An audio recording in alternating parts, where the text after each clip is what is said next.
Tool number 3, don't be so cynical or gullible. By most measures of human well-being, the 21st century is the best time to be alive compared to any point in the past. Now, I said at the beginning that I wasn't going to try and convince you of a bunch of crazy stuff, so let me at least back up that big claim with some data. Now, this is coming from Steven Pinker's book, Enlightenment Now, in which he documents many different trends, in fact, that are all looking very good for humanity. Now, let me just list off a few of those for you. So we've seen increases in lifespan from about 35 years old to close to 70 and 80 just between the late 18th century and today. We've also seen reductions in deaths due to infectious diseases in childhood. For example, pneumonia deaths decreased from about 1.7 million per year to about 1 million just between the years 2000 and 2013. There's also been reductions in hunger around the world, with the most dramatic increase being in China between about 1960 and 2015, in which calorie intake nearly doubled. Also, dramatic increases in individual wealth as measured by per capita GDP all around the world, as well as reductions in extreme poverty from about 90% of the world population to just 10% in recent years. Decreases in almost all measures of violence, including deaths in war and most other types of deadly quarrels. Of course, there are still many problems. And some problems are growing rather than shrinking, such as global warming and, by some measures, mental health. Still, overall, if what you care about in life depends on having greater health, longevity, and wealth, then the 21st century is undoubtedly the one that you would pick to live in. One important caveat is that if you're skeptical of all those numbers and facts that I just spewed out, that's good. I want you to be. I am trying to give you the facts as I understand them, but you don't have to take my word for it. Check out Pinker's book, check out other sources, see if they line up, if this is true.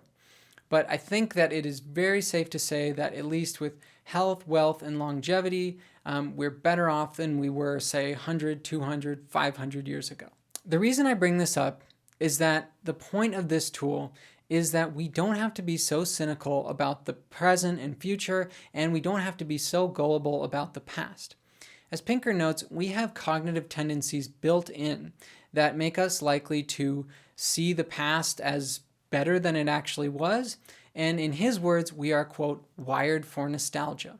This makes us vulnerable to two types of ideologues.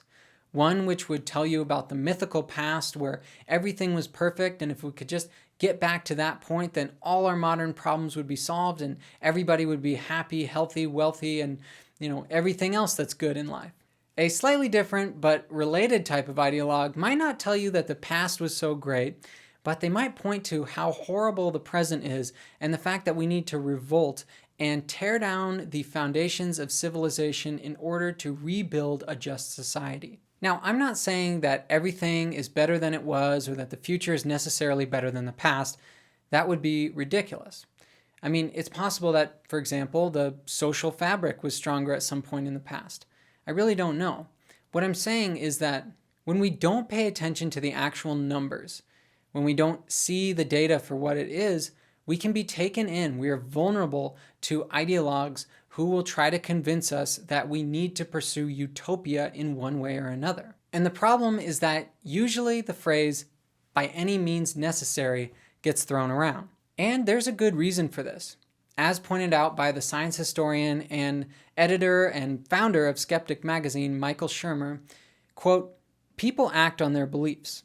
And if you believe that the only thing preventing you and or your family, friends, and clan from going to heaven or achieving heaven on earth is someone else or some other group, and that heavenly visage includes eternal life in the hereafter or infinite goodness in the here and now, then their evilness knows no bounds for what is permitted to end it." So Shermer is pointing out that when we start to believe that we can reach perfection, utopia, when we can reach a state in which there are no problems, when we start to believe that and we start to believe in some kind of ideologue who's telling us this path to get there, it becomes very tempting to do that by any means necessary.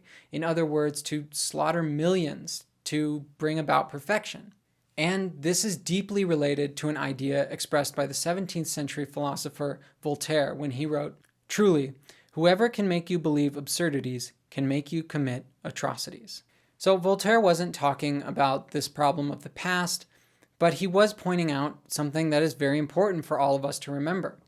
When somebody can get you to believe the absurdity that the past was perfect or that we can reach a perfect future, they can start to get you to commit atrocities, or at least things bordering on atrocities.